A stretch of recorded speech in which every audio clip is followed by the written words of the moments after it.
नए भारत की फाउंडेशन तैयार करने वाली है।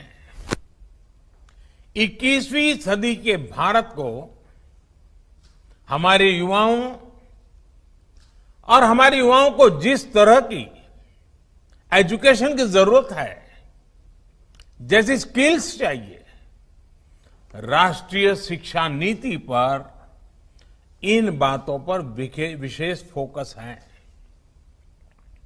भारत को ताकतवर बनाने के लिए, विकास की नई ऊंचाई पर पहुंचाने के लिए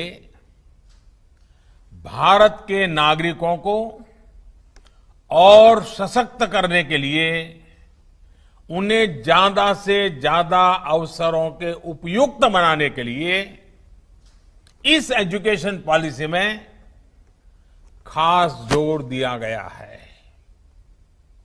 जब भारत का स्टूडेंट, चाहे वो नर्सरी में हो या फिर कॉलेज में साइंटिफिक तरीके से पढ़ेगा,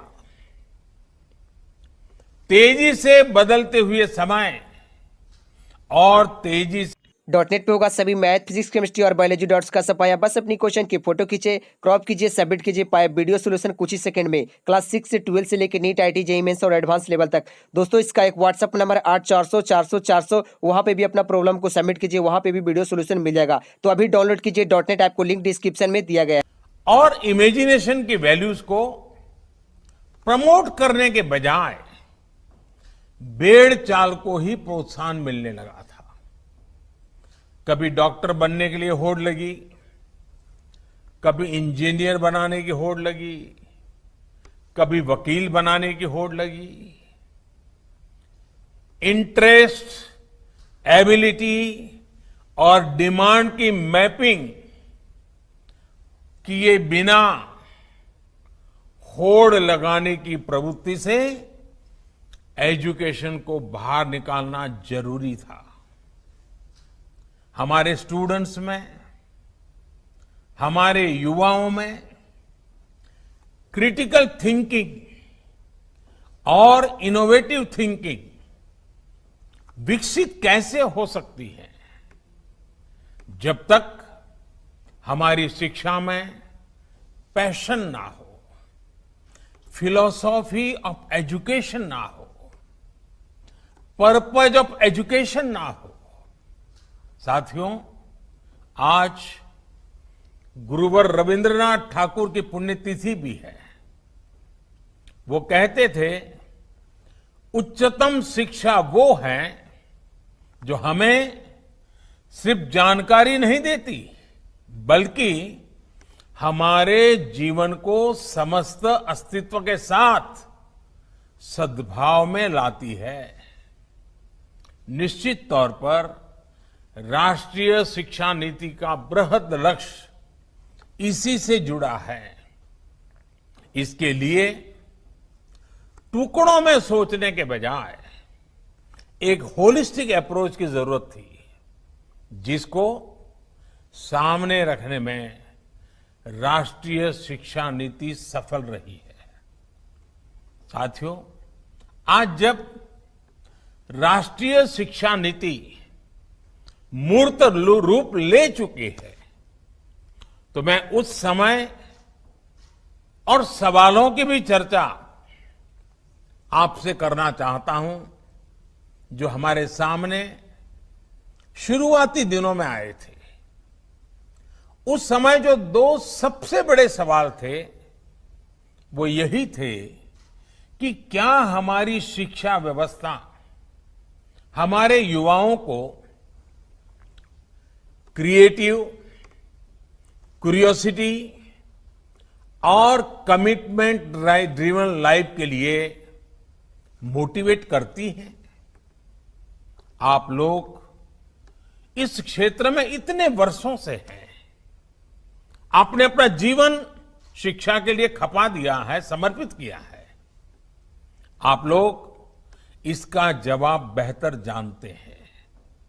साथियों, हमारे सामने दूसरा सवाल था कि क्या हमारी शिक्षा व्यवस्था हमारे युवाओं को एम्पावर करती हैं, देश में एक एम्पावर्ड सोसाइटी के निर्माण में मदद करती हैं। आप सब इन सवालों से भी परिचित हैं और जवाबों से भी भली भांति परिचित हैं। साथियों, आज मुझे संतोष है कि भारत की नेशनल एजुकेशन पॉलिसी, राष्ट्रीय शिक्षा नीति को बनाते समय इन सवालों पर गंभीरता से काम किया गया। साथियों, बदलते समय के साथ एक नई विश्व व्यवस्था, एक नए रंग रूप और व्यवस्थाओं में बदलाव, एक नई विश्व व्यवस्था खड़ी हो रही है। एक नया ग्लोबल स्टैंडर्ड भी तय हो रहा है। इसके हिसाब से भारत का एजुकेशन सिस्टम खुद में बदलाव करे, ये भी किया जाना बहुत जरूरी था। स्कूल करिकुलम के 10+2 स्ट्रक्चर से आगे बढ़कर अब 5+3+3+4 करिकुलम का स्ट्रक्चर देना इसी दिशा में एक कदम है। हमें अपने स्टूडेंट्स को ग्लोबल सिटीजन भी बनाना है और इसका भी ध्यान रखना है कि वे ग्लोबल सिटीजन तो बने, लेकिन साथ साथ अपनी जड़ों से भी जुड़े रहें। जड़ से लेकर के जग तक, मनुष्य से मानवता तक, अतीत से आधुनिकता तक सभी बिंदुओं का समावेश करते हुए इस राष्ट्रीय शिक्षा नीति का स्वरूप तय किया गया है। साथियों, इस बात में कोई विवाद नहीं है कि बच्चों के घर की बोली और स्कूल में पढ़ाई की भाषा एक ही होने से बच्चों के सीखने की गति बेहतर होती है। ये एक बहुत बड़ी वजह है जिसकी वजह से जहां तक संभव हो 5th क्लास तक बच्चों को उनकी मातृभाषा में ही पढ़ाने पर सहमति दी गई है। इससे बच्चों को और बच्चों की नींव तो मजबूत होगी ही, उनके आगे की पढ़ाई के लिए भी उनका बेस और मजबूत होगा।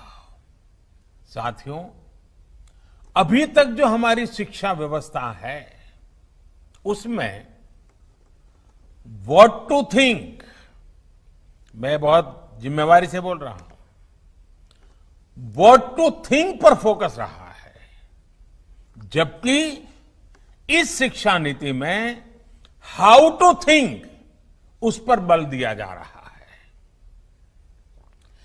ये मैं इसलिए कह रहा हूं कि आज जिस दौर में हम,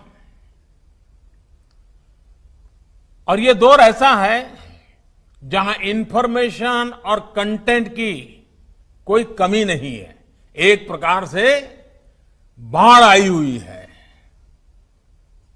हर प्रकार की जानकारी आपके मोबाइल फोन पर अवेलेबल है।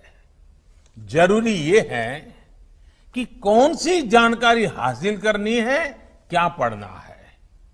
इस बात को ध्यान में रखकर ही राष्ट्रीय शिक्षा नीति में प्रयास किया गया है कि जो पढ़ाई के लिए लंबा चौड़ा सिलेबस होता है, ढेर सारी किताबें होती हैं, उसकी अनिवार्यता को कम किया जाए।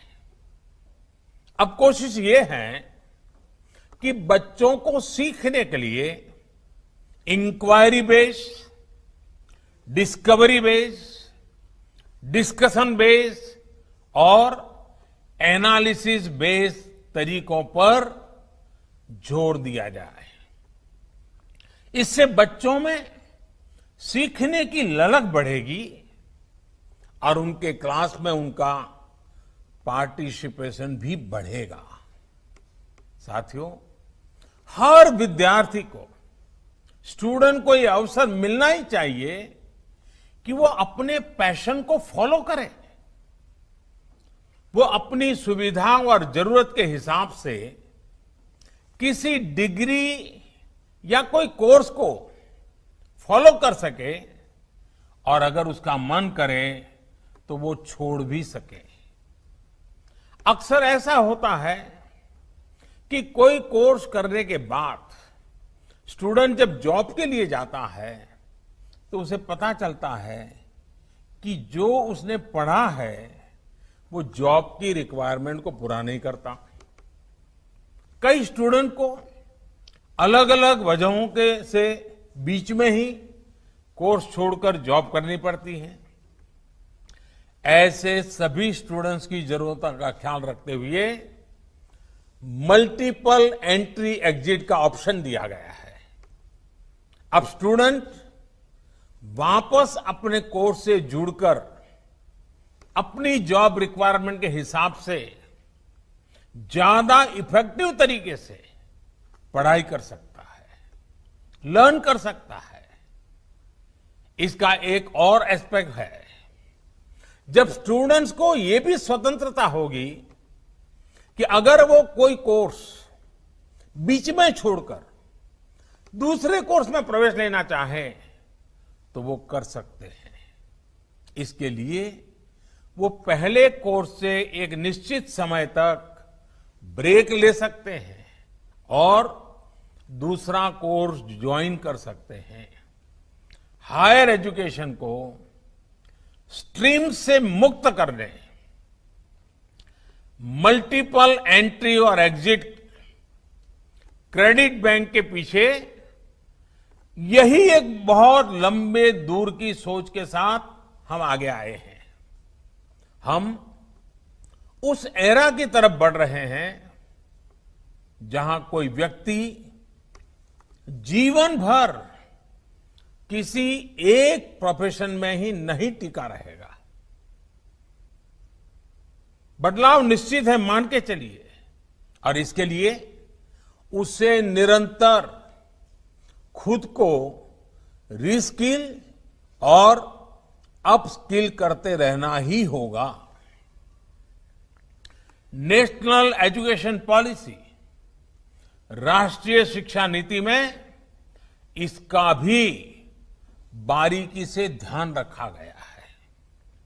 साथियों, किसी भी देश के विकास में एक बड़ी भूमिका रहती है समाज के हर तबके की गरिमा, उसकी डिग्निटी।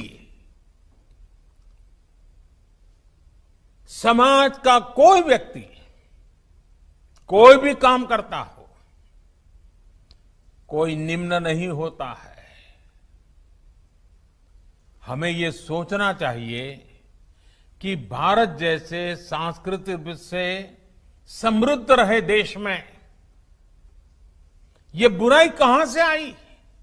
ऊंच नीच का भाव, मेहनत मजदूरी करने वालों के प्रति हीन भाव, इस प्रकार की विकृति हमारे अंदर कैसे घर कर गई?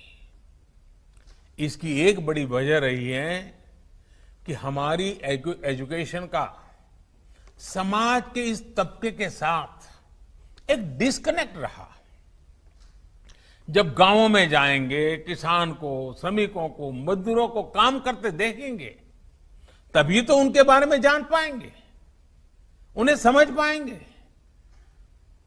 वो कितना बड़ा योगदान कर रहे हैं। समाज की आवश्यकताओं की पूर्ति के लिए वो कैसे अपना जीवन खपा रहे हैं। उनके श्रम का सम्मान करना हमारी पीढ़ी को, वर्तमान को, भावी पीढ़ी को सीखना ही होगा।